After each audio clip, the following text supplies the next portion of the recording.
లోకములో ఉన్న తీరు ఏంటంటే కనుక, నిజంగా ప్రేమిస్తే బంగారం ఇస్తారు, భాగ్యం ఇస్తారు, దెబ్బలు తగలకుండా కాపాడుకుంటారు, బుల్లెట్ ప్రూఫ్ కారు ఇస్తారు అవసరమైతే డబ్బును బట్టి, నిజంగా ప్రేమ ఉంటే అలా చేస్తారు. కానీ ఇదేంటండి, ఈ దేవుడు ఏంటి తన ప్రియకుమారుని చంపేసుకోవడానికి అర్థం కావట్లా సమాజానికి అర్థం కావట్లా. తండ్రి అయిన దేవుడు కుమారుడైన యేసుక్రీస్తు ప్రభువారిని విడిచిపెట్టేశాడు. బాగా వినండి మాటలు.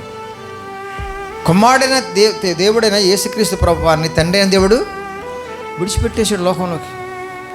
సింహాసనం మీద గారంగా మంచిగా రిలేషన్తో చక్కగా ఆనందంతో గాన ప్రతిగానాలతో పరిశుద్ధులు పరిశుద్ధి ఆరాధనలో ఉండవలసిన వాడిని భూమి మీదకి విడిచిపెట్టేశాడు. ప్రేమ లేక ఆయన మీద ప్రేమ ఉండి విడిచిపెట్టమే కాకుండా ఇంకా దెబ్బలు కొడుతున్నా సరే, చీరేస్తున్నా సరే, ఏమంటే సిలువెక్కుతున్నప్పుడు కూడా, రక్తాలు గారిపోతున్నా సరే, అప్పుడు కూడా జోక్యం చేసుకోవాలి ఆయన.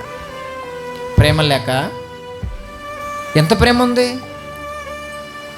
ఆయనతో సమానముగా ఉండే అంత ప్రేమ ఉంది ఆయన మీద. ఎందుకు విడిచిపెట్టాడు భూమి మీదకి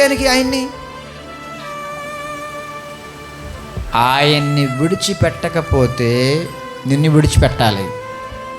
తన ప్రియకుమారుని విడిచిపెట్టకపోతే నిన్ను విడిచిపెట్టాలి ఆయన. నిన్ను విడిచిపెడితే నిన్ను చంపాలి, నువ్వు చావాలి నరకంలో.